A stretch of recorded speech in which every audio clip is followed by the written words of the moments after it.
ሌሎች መጡና ደግሞ ጳውሎስ ምን ብሎ ሰበካችሁ አሏቸው። ኢየሱስ ክርስቶስን በመስቀል ላይ የተሰቀለውን እርሱን የሚያምን የዘላለም ሕይወት አለው። ኢየሱስ ክርስቶስን ማመን የዘላለም ሕይወት ያስገኛል። ወንጌል ነው። ሌላ ወንጌል የለንም። ከዚህ ውጭ የሆነ ወንጌል በሙሉ የተረገመ ነው። ወንጌል ምንድነው? ወንጌል በስጋ ከዳዊት ዘር የተወለደ እንደ ቅድስና መንፈስ ከሙታን በኃይል ተነስቶ የእግዚአብሔር ልጅ ሆኖ የተገለጠው ኢየሱስ ክርስቶስ ነው። ስለ ኢየሱስ ነው ብቻ ሳይሆን ራሱ ክርስቶስ ነው ወንጌል። ሐዋርያውን የተለየውት ለዚህ ነው። ከዚህ ውጪ የለም። ኢየሱስን ከሌላ ነገር ጋር ለመቀላቀል የሞከርክ ቀን ሙሉ በሙሉ ትወድቃለህ ከጸጋ። እግዚአብሔር የዘላለም ሕይወት የለቀቀው በዚህና በዚህ በኩል ብቻ ነው። ዓላማው መለኮት ከሰማይ ፈርሞ የላከልን ይሄ ነው፣ ኢየሱስ ክርስቶስ። ጳውሎስ ምን ሰበከ ሲሏቸው ይሄንን ሰበከን። ጥሩ ነው፣ በጣም ጎበዝ ሰባኪ ግን ሙሉ አይደለም። ጥሩ ነው፣ ልክ ነው፣ ግን ሙሉ አይደለም። የሚቀረው ነገር ግን አለ። ምንድነው የሚቀረው? ይገርማቸዋል። የወንጌል እውነት እሱ ብቻ አይደለም። እግዚአብሔር አብ የላከው መዳኛ መንገድ ኢየሱስ ክርስቶስ ነው ብሎ ማመን አንድ ነገር ነው። ግን ደግሞ ሙሉ እንዲሆንላቸው አንድ ነገር ይቀራቸዋል። ምን ሲሉ ሕግን መጠበቅ። በገላትያ አውድ መገረዝ። አይሁዳውያን አይደሉም፣ አሕዛብ ናቸው። ካልተገረዛችሁ ኢየሱስን ብቻ አምኛለሁ ብለህ ወደ እግዚአብሔር መንግስት አገባም አሏቸው። ሲሏቸው ገላትያዎች የመቀበል ችግር የለባቸውም። ቅድም እንዳልኳችሁ ሰውን እንደ አምላክ ነው የሚቀበሉት ነው እንዴ? አዎ። አንዳንዱ ምናልባት ከመሃል ብድግ ብሎ ድሮም ሲሰብ ቀር ብሎ ነበር። እንዴት ኢየሱስ ብቻ ይሆናል የሆነ ነገር ሳይቀላቀልበት? እግዚአብሔርን የሚያክለቀት እንደው ዝም ብዬ ጥልቅለላ አልመሰለኝም ነበር። እናንተ ናችሁ ልክ ብሎ እነዚህንም ሲቀበሏቸው ከተነገራቸው እውነት ፈቀቅ ማለታቸውን እነ ጳውሎስ ሰሙ። የክርስትናችን ነፃነት በጣም ተረጋግጦ የተጻፈበት ደብዳቤ ቦልድሊ ጳውሎስ ቀና ብሎ የጻፈው ደብዳቤ ነው። እኛ ከሰበክንላችሁ ከዚህ ወንጌል እንዴት ወደ ልዩ ወንጌል እንደዞራችሁ እኛ ሰብከንላችሁ ከነበረው ከዚህ ወንጌል ፈጥነው አልቆዩ። በእናንተ መካከል ስንመላለስ እግዚአብሔር ያንን ሁሉ ታምራት ያደረገው እንዲህ በከንቱ ነው እንዴ? በሕግም ጭምር እንጸድቃለን ካላችሁ እግዚአብሔር በመካከላችሁ በመንፈስ የሰራው ስራ በሙሉ ዜሮ ሊሆን ነው ማለት ነው። ጳውሎስ ትንሽ ዲስአፖይንት ሆኗል። ልምምድ በጣም ከባድ ነገር እንደሆነ አውቃለሁ። የሐሰት ትንቢትም በጣም የሰው ሕይወት እንደሚበጠብጥ አውቃለሁ። ከትምህርት ግን አይበስም። ክርስቲያን ያረገን የሰማኑ የእውነት ዕውቀት ነው። ያ የእውነት ዕውቀት የተበረዘ ቀን የምትኖርለትን ነገር ነው የሚወስድብህ። እዚህ ውስጥ እኮ በፈጠረው ተስፋ ነው። ኢየሱስ አይመለስም የሚል ትምህርት እዚህ ውስጥ ቢቀላቀልብህ አትመጣም። ተስፋ ሁሉ ይጠፋብሃል። ከወንጌል እውነት ውስጥ የነበረ ሰው ፈቀቅ ካለ የምትኖሩለትን ነገር ነው የሚወስድባችሁ። በጤናማ ትምህርት እግዚአብሔር ይሸፍናችሁ። የተሰበከ ወንጌል ነበር፣ ፈረሰ። ሙሉ በሙሉ ነው ባይዞ የፈረሰው። ወንጌል ከሌላ ነገር ጋር ተቀላቅሎ ሀፋፍ አይቻልም። ወንጌል ብቻውን ነው። አይ ብቻን አያዋጣኝም ካልከው ሙሉ በሙሉ ነው የምትተው። ሌላ ነገር መዳበል ይችላል። ወንጌል አይዳበልም። ከአንተ ጥረትና ከሕግ ጋር አይደመርም። ኢየሱስ ብቻውን ያድናል። ሰማይ ከእግዚአብሔር ጋር ለዘላለም የምንኖረው በዚህ ነው። ይሄንን ገንብተው ሰርተው አስተካክለው ተውቦ ደምቆ ደስ ብሏቸው ሄዱ። ፈረሰ። ሲፈርስ ለተሐድሶ የተጻፈ ደብዳቤ ነው። በጣም ብዙ ጊዜ እናንተ የምትጠቅሱ ጥቅስ አለ። እኛ ከሰበክንላችሁ ከዚህ ወንጌል ውጪ የትኛው ነው ወንጌል? ክርስቶስ ኢየሱስ በመስቀል ላይ ስለ ኃጢአተኞች ሞተ። አንደኛ የተሰበከላችሁን፣ ሁለተኛ የተቀበላችሁትን፣ ሶስተኛ ጸንታችሁ የቆማችሁበትን ወንጌል ላሳስባችሁ እወዳለሁ። ምንድነው ጳውሎስ የሰበከላቸው ወንጌል? አይሁድ ምልክትን ይሻሉ፣ የግሪክ ሰዎች ጥበብን ይሻሉ፣ እኛ ግን የተሰቀለውን ክርስቶስን እንሰብካለን። እምንኖረው ለዚህ ነው። መሞት ካለብን እምንሞተው ለዚህ ነው። ሪማይንደር ነኝ ላስታውሳችሁ። ምንድነው ጳውሎስ? ኢየሱስ ክርስቶስን ያውም የተሰቀለውን ብቻ እንጂ ሌላ ነገር ላለማወቅ ቆርጬ ነበር። የሰበኩት ይህን ነው። 1 ዓመት ከ6 ወር። እኛ ከሰበክንላችሁ ከዚህ ወንጌል የተለየ ማንም ቢሰብክ፣ ማንም ማለት ነው ሥጋዊ አካል የያዘ መሬት ላይ ያለ ፍጥረታዊ ሰው ብቻ ሳይሆን መንፈሳዊ አካላት የሰማይ መልአክም ጭምር ከዚህ ወንጌል ውጪ ሌላ ቢሰብክ ምን ያለ ይሁን? የተረገመ ይሁን። ማንም ቢሰብክ የተረገመ ይሁን ካለው ወንጌል ፈቀቅ አሉና ኢየሱስ ሲደመር የሕግ ስራን መጠበቅ ብሎ ሲያስተምሯቸው አሜን ብሎ ተቀበሉ። ይሄ ግብዝነታቸው የድረስ እንደሄደ ታውቃላችሁ። ጴጥሮስ ድረስ ሄደ። ጴጥሮስ ማለት የኢየሩሳሌም ቤተክርስቲያን የመጀመሪያዊቱ ቸርች ተካይ። ጴጥሮስ ማለት እኮ በጥላው በጨርቁ ሰው የሚፈውስ መጥቶ ገላትያ ቤተክርስቲያን ታይቶ ተሳበ። በርናባስም ጭምር ተጎጠጠ ይላል። ጳውሎስን ወደ አገልግሎትና ወደ ቅዱሳን ህብረት የቀላቀለ ሰውዬ እሱ ጭምር ተሳበ ይላል። በግብዝነታቸው ማማንን እንደማረከ እዩት። ከቁጥር 15 ጀምሮ እስከ 21 ድረስ ለጴጥሮስ የተጻፈ። እኛ በፍጥረታቸው ኃጢአተኞች የሆኑ አሕዛብ አይደለንም አለው ጳውሎስ። አይደለንም ምን ማለት ነው? የአባቶች መስመር ሕግ የተሰጠው ያ ሁሉ የብሉይ ኪዳን ታሪክ የተሰራው በእኔና ባንተ በኩል ነው አለው። ሕግም በመጠበቅ ካልዳንን አሕዛብ እንዴት ሕግን ጠብቀው ይድናሉ እኮ። ሕግ የተሰጠ ሰው የራሱ ሕግን ጠብቅ አድንም አለው። እንኳን ሕግ ያልተሰጠው ሰውዬ በፍጥረት በትውልድ እናትም አባትም አይሁዳውያን ናቸው። ሕግን በመጠበቅ ነው የኖርከው።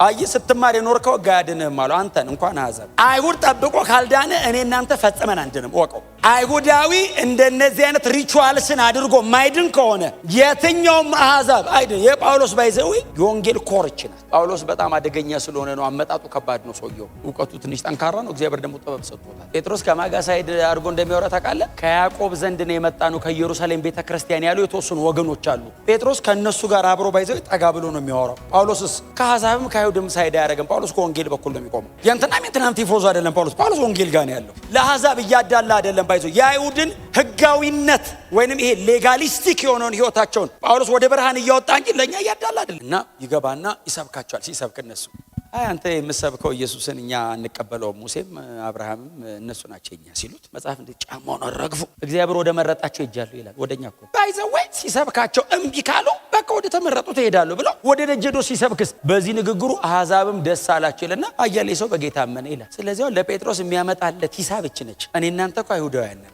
አዎነን ይላል ጴጥሮስ። በፍጥረታችን ኃጢአተኞች አይደለም። አዎ ከዛ ቀጠላ ቁጥር 16 ሰው በኢየሱስ ክርስቶስ በማመን እንጂ ሕግን በመጠበቅ እንደማይጸድቅ እናውቃለን። እነማ አይሁድ። አንዳንድ አይሁድ ከዛ መጥተው የተለየ ፕሪቪሌጅ አለን አይነት አሉ ቸርች ውስጥ። አሕዛብና እኛ አንድ ላይ አንቀመጥም፣ ያልተገረዘ ጋር እኔ አልቀመጥም። ጳውሎስ እንደዚህ ያለው በክርስቶስ ኢየሱስ በማመን እንጂ ሕግን በመጠበቅ እንደማይጸድቅ እናውቃለን። እኛም ደግሞ አይሁዳውያን ምን ብለናል? በክርስቶስ ኢየሱስ አምነናል። ይውጣልህ። በነፃነት ልንኖር ክርስቶስ ነፃ አወጣ። ዳግመኛ በባርነት ቀንበር አትያዙ። ሰው የባርነት ቀንበር ሲባል ትዝ የሚለው ኢየሱስ ሲደመር ሕግን መጠበቅ ነው ባርነት። ለምን? በነፃነት ልንኖር ክርስቶስ ነፃ አውጥቶናል።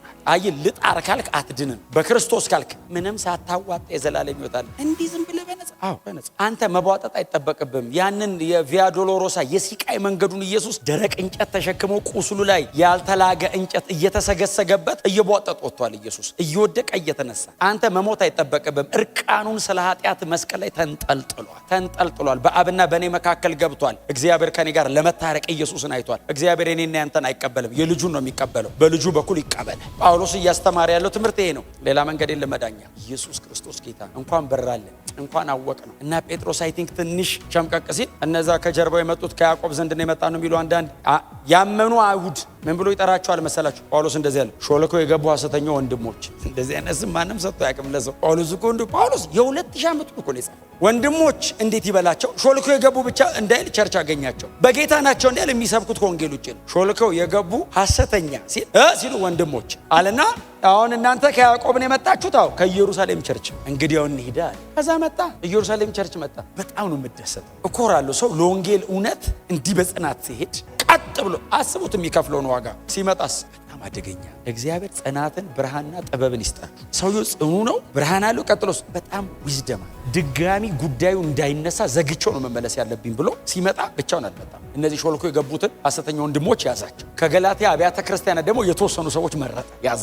ከዛ እነሱን ብቻ ይዞ መሰለ እንደሚሄደው። ከመካከላቸው የቀርጤስ ሰባኪ የነበረውን ቲቶን ያዘው። ቲቶ በትውልዱ ግሪካዊ ነው፣ አልተገረዘም። ና አብረን እንሄዳለን። ምን ነው አለው። ልከራከርብህ ነው። ጭቅጭቅ አለ። ጭቅጭቅ፣ ከባድ ጭቅጭቅ። ከነማን ጋር አለው? ያዕቆብን ታውቀዋለህ አለው። በዝና ነው የሚያውቀው። ያዕቆብ የኢየሩሳሌም ቤተክርስቲያን መሪ የሚፈራ ሰው ነው። ባይዘው ያዕቆብ ጋር አለ። ከዛስ ኬፋም አለ አለው። እሺ ሐዋርያው ዮሐንስም አለ። የኢየሩሳሌም ቤተክርስቲያን አባቶች አሉ። እነሱ ጋር ነው የምንሄደው። ለምን አለው? ስለ ወንጌል እውነት። ለግል ጉዳይ እንዳይመስል የምከራከረህ እኮ ነው ጳውሎስ። እንደዚህ ወገቤን አስሬ ስጨቃጨቅ ምን ፈልጎ ነው ካላችሁ ወንጌል እናንተ ጋር እንዲጸና፣ ምንም ሌላ ፐርሰናል ኢንቴንሽን የለም። ኪንግደም ኦፍ ጋድ። እና ከዛ አብረው ሲሄዱ ቲቶ ገና አዲስ ነው፣ ገና ወጣት ልጅ ነው።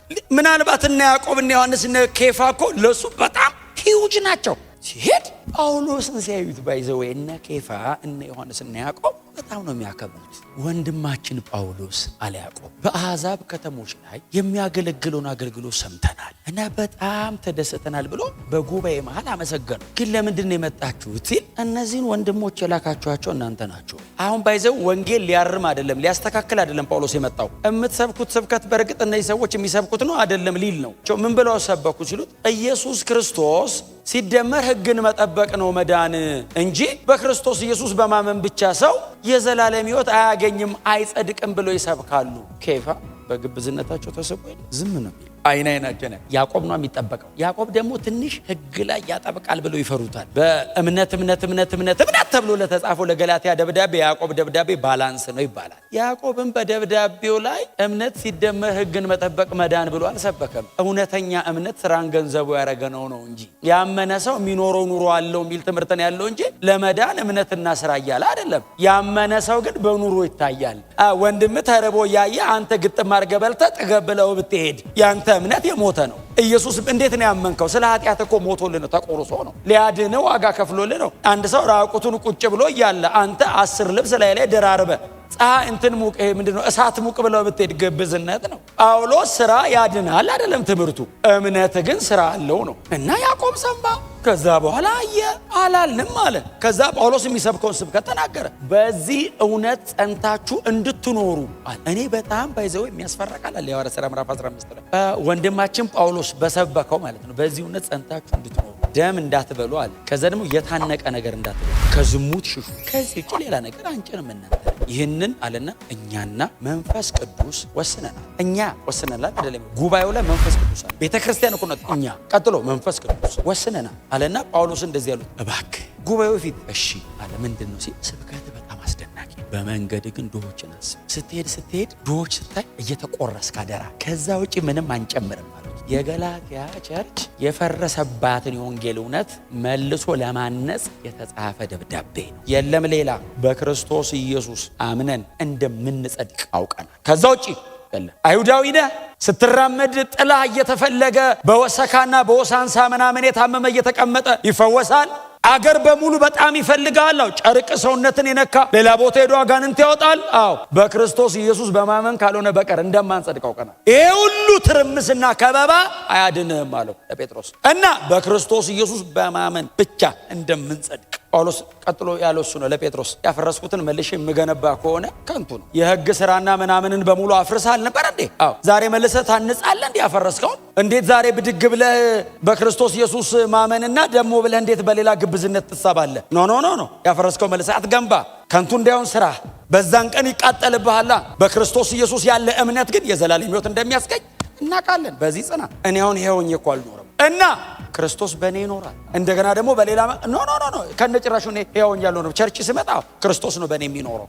ለሕግ ስራ በሕግ በኩል ሞቻል። ሰው ሕግን በመጠበቅ እንደማይጸድቅ ሞቼን የተገላገሉ። ስለ ጳውሎስ ብዙ ጊዜ ስላወራን ዛሬ ደግሜ መናገር አይጠበቅብኝም። ሕግን በመጠበቅ ያለ ነቀፋ የኖርኩ ፈሪሳዊ ነኝ ብሏል። በጳውሎስ ያምራል። ታውቃለህ ስብከቱ የኔነት የለማል። ይጠይቅ ተመስክሮልኛል። ሐናና ቀያፋ ይፈርማሉ። ያንን ሁሉ ሕግ የምጠብቅ ሰውዬ ሕግን በመጠበቅ እንደማይጸደቅ አውቃለሁ። እና አንተ ከ10 1 እየጠበቅ 9 እየተሳሳትክ የምትኖር ሰውዬ እንዴት ነው ሕግ በመጠበቅ የምትለው? እኔ 9 ከ10 የማመጣው ሰውዬ ራሱ አልድንም። እኔ ትንሽ ይቀረኛል የምለው ሰውዬ ራሱ ብሞላት አልድንም። ሕያውኝ ራሱ አልኖርም። ክርስቶስ ነው በእኔ የሚኖረው። ያንን ሕይወት ሩቅ አስቀምጬ አልኮረጀውም። ጌታ ነው ውስጤ ገብቶ እንዲኖር ፈቅጄለታል። እሱ ግን በእኔ እንዲኖር እኔ መሞት አለብኝ። የኔን ሉዝ ሳረግ የሱን ጌን አረጋለሁ። እንደ እግዚአብሔር አይነት ለክብሩ የሚጠነቀቅ አምላክ የለም። ከአንተም ጋር መኖር አልፈልግም፣ አንተ ሙትና እኔ ልኑር ነው የሚልህ። እኔ ኃጢአተኛ ነኝ፣ ከኃጢአተኛ ጋር እንዴት ነው የሚኖረው? ልግደልህ ይልሃል። ፈቃደኛ ነኝ ካልክ አንተ ሙት፣ እኔ ልኑር ነው የሚልህ። ከአንተ ጋር ራሱ አይኖርም፣ ገሎ እሱ ነው በአንተ የሚኖረው። አንተ ደግሞ ጳውሎስ ትንሽ አከረርከው። እያዩ አይደል እኛ መሀል እንዲ ያለው የት ነው የሞትከው አለ አይደል እንዲህ ሲለው፣ አሁን በምድር የምኖረው ኑሮ እሺ በእግዚአብሔር ልጅ በክርስቶስ ኢየሱስ ላይ ባለኝ እምነት የምኖረው እንጂ እና እስኪመጣ እየጠበቅኩት ነው። በእኔ ውስጥ የክብር ተስፋ ሆኖ አለ። አንድ ቀን ደግሞ በክብር ይገለጣል። ያኔ በሙላት እቀላቀላለሁ፣ እገባለሁ። እስከዛ ድረስ የምኖረው በእሱ ላይ ባለኝ እምነት። እግዚአብሔር እንደዚህ አይነት የህይወት ሙላት ይስጠን። አስበው እንዴት አይነት ጆይፉል የሆነ ህይወት እንደምትኖር። ስትገረፍ ትርጉም አለው። እሱ በእኔ ያለ ትላለህ። ኢየሱስን የሰቀለ ዓለም እኔንም ቢያሰቃየኝ ችግር የለውም ትላለህ። እሱ በእኔ እየኖረ ነው። እስቲል ኢየሱስን ዓለም አትወደውም። ዓለም በጣም የምትወድ ከሆነ ኢየሱስ የለም ማለት ነው። አንተ ግን እገረፋለሁ፣ እንደውም በዴ በየእስር ቤቱ እጣላለሁ። እኔን እኮ አይደለም እኮ የሚያሳድዱኝ፣ እኔ ውስጥ አለ ክርስቶስ። ዛሬም ታሳድዷለች፣ እኔ ውስጥ ሆኖ። እናንተም ባይዘው እንደዛ ከሆናችሁ እሱ ነው ዕጣ ፈንታችን። ዓለሙ ሁሉ በክፉ እንደተያዘ እናውቃለን የሚል ጥቅስ አንባቸዋል። አንዴ ዓለሙ ሁሉ ካንተ ውጪ በሙሉ በክፉ ተይዟል። አንተ እግዚአብሔር ነህ። አጠገብ ያለው በዚህ ተይዟል፣ እዛ ደጅ ያለው እሱ በክፉ ተይዞ አንተ በደጉ ተይዝ። ሁለት ዓለም እኮ ነው ታውቃለህ። አንተ በቃ እኩለ ቀን ፀሐይ ላይ ነው፣ እሱ እኩለ ሌሊት ላይ። ብራዘር ናውጣ ብላ አውጣው፣ ናውጣ አንተ ምትለ ጨለማ ውስጥ የት ጋር ይላል አይታየውም ጨለማ ውስጥ እኮ ምንም ነገር አይታየም ታውቃለህ አንተ ብርሃን ላይ ስለሆንክ ነው የምታየው እሱ የፈለገውን እየሰራ አይወቀስም አንተ የሆነች ነገር ስታረግ አንተ እንደዚህ ለምን ታረጋለህ ይልሃል እሱስ የፈለገውን አድርጎ ምንም አይመስለው ካንተ ጋር ትንሽ መንገድ ናስቲ አስጀምሮ መሀል ላይ ስትደርስ በእናንተ እምነት ይፈቀዳል ይላል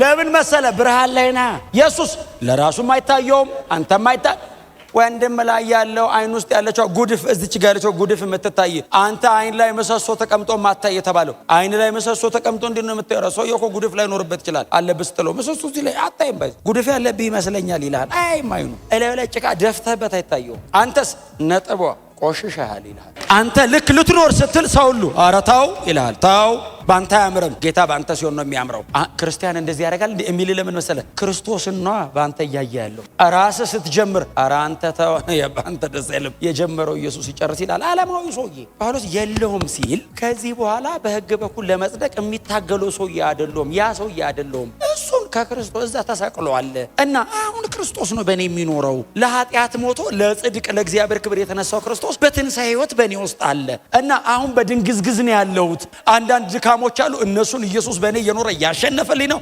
የሆነ ቀን አለ ከፊት ኢየሱስ ይመጣና በውስጤ የተቀመጠው ያ ብርሃን ወደ ሙላት ይመጣል ያኔ ይሄ የተዋረደው ሰውነቴ እርሱን ክቡር ሥጋ እስኪመስል ሁሉም ባስገዛበት ኃይል ይቀይረኛል ክብር ለኢየሱስ ይሁን ከክርስቶስ ፍቅር ማንም እንደማይለየን እርግጠኛ ነን ኢየሱስን ከምንም ነገር ጋር አንቀላቅለውም ኢየሱስ ክርስቶስ ብቻውን ያድናል እንግዲህ አሁን የመጣ ካለኛ መካከል ዛሬ ምናልባት ሰው ጋብዟችሁ የመጣችሁ እስቲ ደሞ ለይ ብላችሁ የመጣችሁ እንደው ጥሩ ናቸው ብላችሁ የመጣችሁ ሰዎች ካላችሁ የለም ሌላ ተጠንቅቀን የጻፍነው ታሪክ አይደለም አምላክ ከሰማይ ወርዶ የኖረው ህይወት ነው በክርስቶስ ኢየሱስ ወደ ምድር መምጣት የተገለጠ እውነት ነው ይሄ ወደዚህ ጌታ ስንጠራችሁ ወደ ሆነ ነገር አይደለም ወደ ህይወት ነው እየጠራናችሁ ያለነው የዘላለም ሞት የተሰበረው በክርስቶስ ብቻ ነው ማንም ሊሰብረው አይችልም ኢየሱስ ብቻ ነው የሰበረው ይሄንን እንዴት ነው ማገኘው በነፃ ክርስቶስ ኢየሱስን በመቀበል በነፃ